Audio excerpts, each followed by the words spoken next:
Tout de suite, le journal.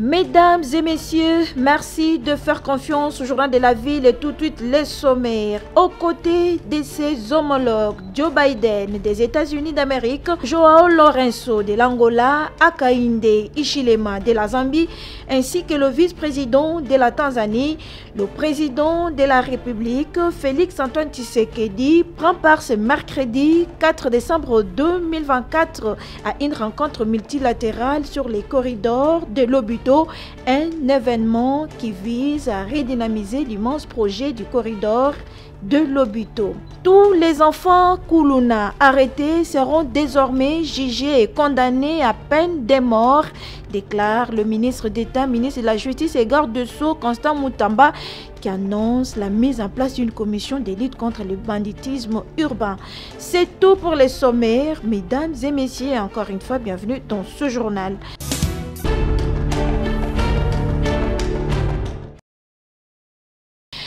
Tous les enfants Kuluna arrêtés seront désormais jugés et condamnés, déclare le ministre d'État, ministre de la Justice et garde de Sceaux, Constant Mutamba, qui annonce à cet effet la mise en place d'une commission de lutte contre le banditisme urbain, commission composée de hauts magistrats, militaires et civils du commissariat provincial de la police qui va travailler pour l'opération Zéro Kuluna à Kinshasa et dans les grandes villes de la République démocratique du Congo. Les Kuluna en deuil, mes familles. Et il était question pour nous de pouvoir exécuter les instructions de la haute hiérarchie en mettant en place la commission de lutte contre le banditisme urbain. Cette commission est composée des hauts magistrats, militaires et civils, composée également du commissariat provincial de la police, va travailler pour l'opération Zéro Kuluna dans la ville de Kinshasa, tout comme dans d'autres villes du pays. Elle va travailler pour traquer jusqu'à leur dernier retranchement pour les Kuluna qui sèment mort et désolation.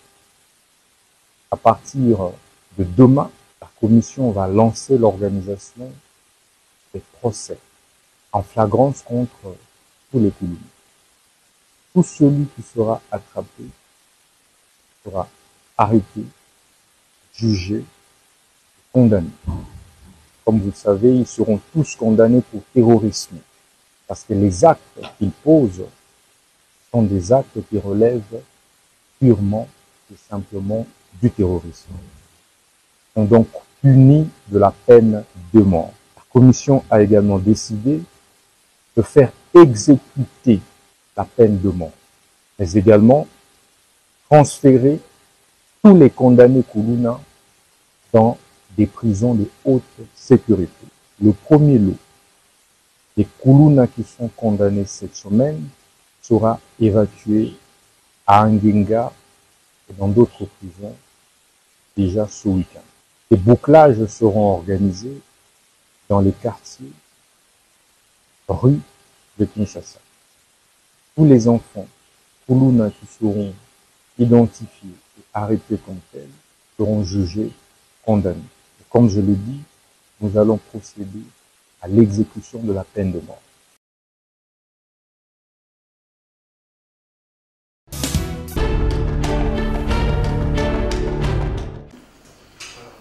Chose promise, chose due.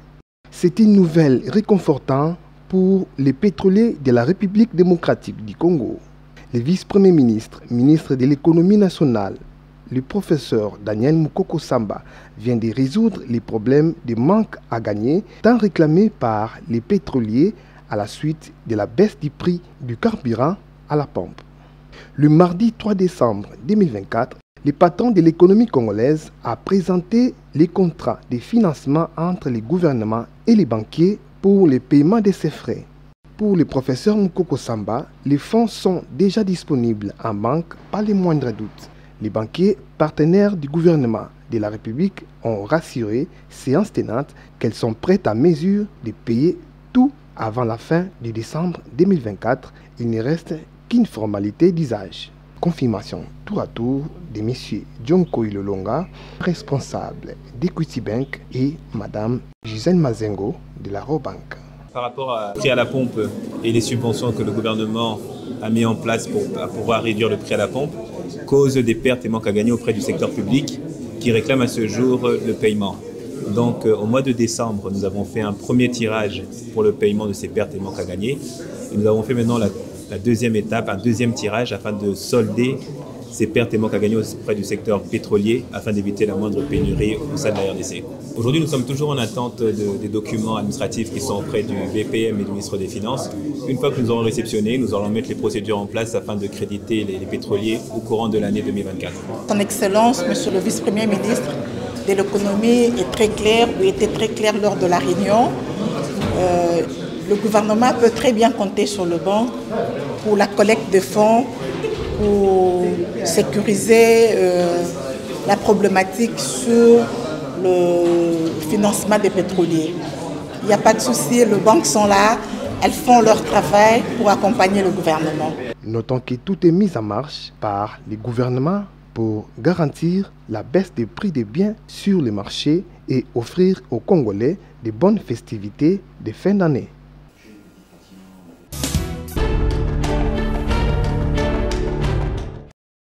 Le ministre de la Santé publique, Hygiène et Prévoyance sociale, le docteur Samuel Roger Kamba, a reçu la visite des députés provinciaux du Kwango ce mercredi 4 décembre 2024. Une audience qui s'inscrit dans le cadre d'une mission d'évaluation de la maladie qui se vit actuellement dans la zone de santé de Panzi. La situation sanitaire à Panzi, dans la province du Kwango, est préoccupante avec des cas suspects, des maladies non identifiées causant des décès et des inquiétudes parmi la population. Le ministre de la Santé, Hygiène et Prévoyance sociale a promis que des équipes médicales spécialisées ont été déjà déployées sur place pour identifier la maladie. Comme vous pouvez le constater, il s'agit du caucus des élus de la province du Kwango. Et le caucus a pensé rencontrer son Excellence, Monsieur le ministre de la Santé, au sujet de l'épidémie qui ravage dans la zone de santé de Panzi, dans le territoire de Kassamolunda et dans la province du Kwango. Et donc nous avons voulu porter l'information sur cette épidémie auprès de son Excellence, parce qu'il n'a pas hésité un seul instant à répondre aux desiderata de députés. Et on lui a soumis le dossier par rapport aux informations reçues de la base. Et il nous a rassuré en ce moment précis que les équipes de techniciens du ministère sont déjà sur place à Panzi. Ils vont procéder déjà au prélèvement des échantillons afin que des solutions appropriées soient apportées et surtout pour arrêter cette épidémie. Et donc le ministre s'est montré très disposé à agir pour que cette épidémie soit maîtrisée le plus rapidement possible. Cette visite marque une étape importante dans la prise en charge de cette crise sanitaire et témoigne de la volonté des autorités de répondre rapidement et efficacement à la situation.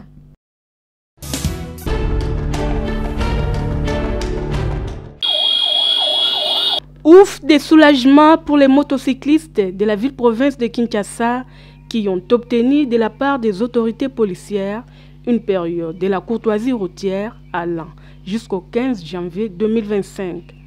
Plus question de tracasseries routières durant cette période festive, une décision saluée par le numéro 1 des motocyclistes en République démocratique du Congo, le président de l'ANIPTMC, Zico Mukanga qui, ce mardi 3 décembre 2024, accompagné des membres de son association, en cortège motorisé sillonnant les grandes artères de Kinshasa, s'est rendu au commissariat provincial de la police à Gombe.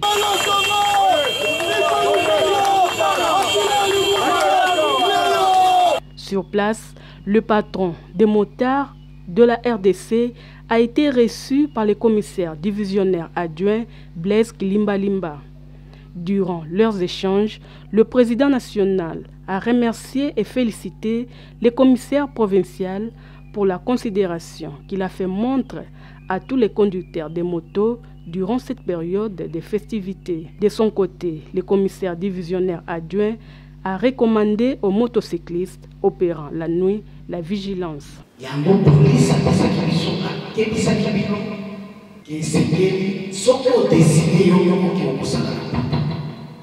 faut pour éviter les passagers. Ceux qui peuvent suspecter les passagers, qui ont été à zone de Mangabana, à Zayakonate.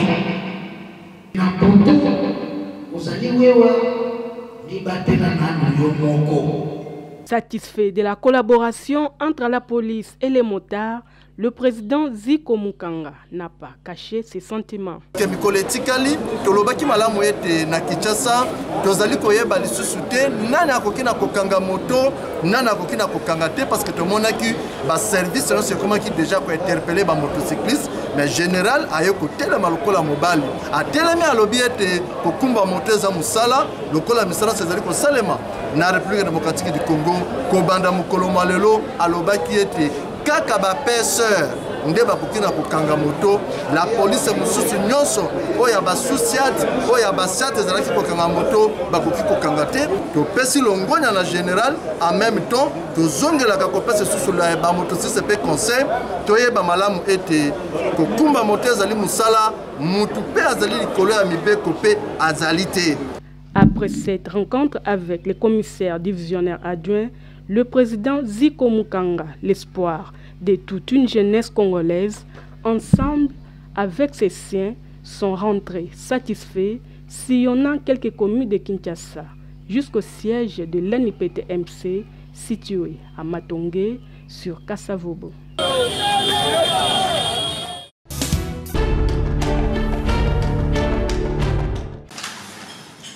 La réunion trimestrielle Task Force de toutes les organisations qui travaillent avec le ministère de la Santé publique, Hygiène et Prévoyance sociale à travers le Programme national de santé de l'adolescent, PENSA, et les partenaires a eu lieu ce mardi 3 décembre 2024 à Sultani Hotel. Occasion pour les parties prenantes d'évaluer les forces et faiblesses et opportunités des différentes activités d'engagement des jeunes adolescents à l'accès des services d'offres de santé reproductive sur terrain. De cette réunion d'évaluation, il ressort que de plus en plus, les jeunes réalisent qu'ils sont une force et s'impliquent aux activités qui concernent leur état de santé. Et pour pérenniser leur engagement dans la santé des qualités sexuelles et reproductives, les jeunes souhaitent que le ministère de la Santé publique, Hygiène et Prévoyance sociale puisse mettre en place des espaces conviviaux pouvant les aider à accéder facilement et gratuitement aux services d'offres. Fidèle Mbadou Mwanda, directeur du Programme national de santé de l'adolescent. Les espaces conviviaux, en fait, ils sont des structures accueillantes qui sont déjà intégrées dans les établissements de soins et dans lesquels les jeunes peuvent recevoir des services gratuits, disponibles et accessibles, bien sûr abordables. Ce sont des structures accueillantes qui permettent aux adolescents et jeunes de recevoir des conseils, des services avec toute la confidentialité parce que généralement, les jeunes, on pense qu'ils ne sont pas malades, c'est la discrimination, la stigmatisation. Très engagés et impliqués, les jeunes pères éducateurs reviennent sur le travail abattu sur terrain et sollicitent davantage l'appui financier pour continuer le travail de sensibilisation des jeunes adolescents à la base. Dans les écoles, nous avons y amené les activités sur l'hygiène menstruelle auprès des élèves filles qui ont déjà vu les règles et ceux qui n'ont pas encore vu pour leur préparer en tant que leur moment quand ça va venir, soient déjà au courant de ce qu'ils doivent faire et comment ils doivent se comporter quand cela arrive dans le milieu scolaire. Et nous pensons que le travail est tellement énorme à faire. Seul comme ça, peut-être que nous n'y arriverons pas, mais peut-être s'il y a une force qui nous est tendue en termes de financement, nous pourrons peut-être toucher aussi les autres adolescents et jeunes qui n'ont aucune information sur ça. Contribuer à l'amélioration des santé et du développement de l'adolescent, c'est le cheval de bataille du Programme national de santé de l'adolescent PENSA, appuyé par MSI.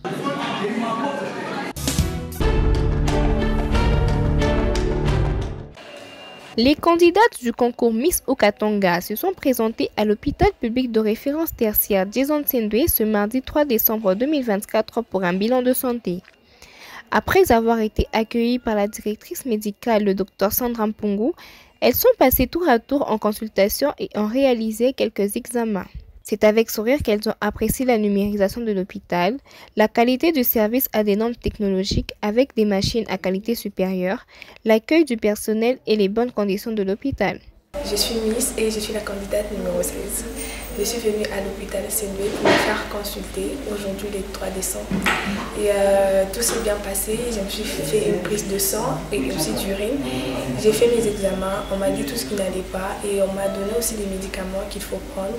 Je dois passer aussi par des examens de l'échographie. L'hôpital Sendwe est très propre. Et on a droit à tous les matériaux ici.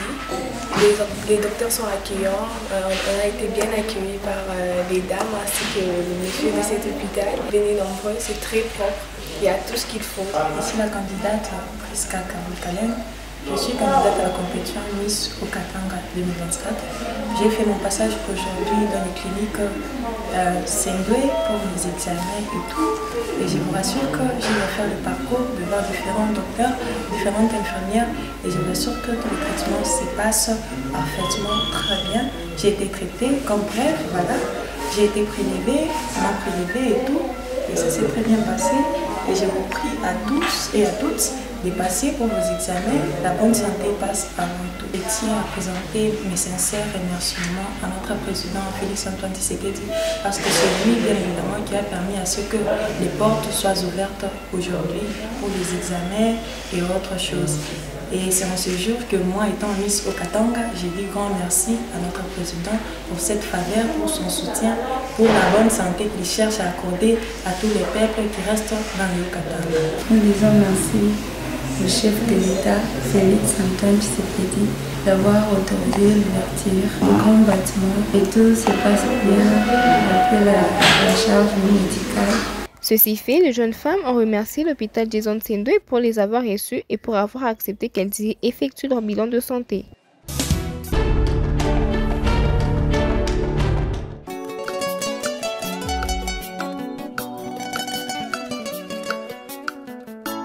Les familles Makwaya et Louyela ont le profond regret d'annoncer aux frères et sœurs le retour dans la maison du père de leur regrettée fille, sœur, mère et grand-mère, Mamie Françoise Makwaya Mabi.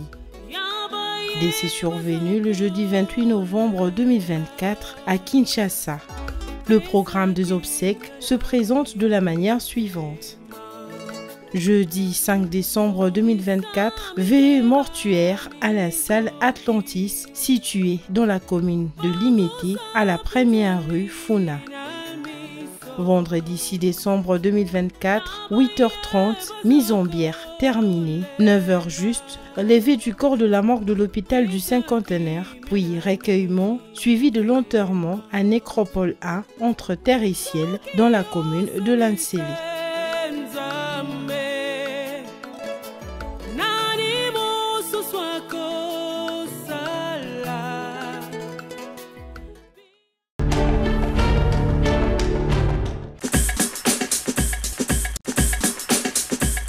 Nous sommes arrivés à la fin de ce journal de la ville, mesdames et messieurs.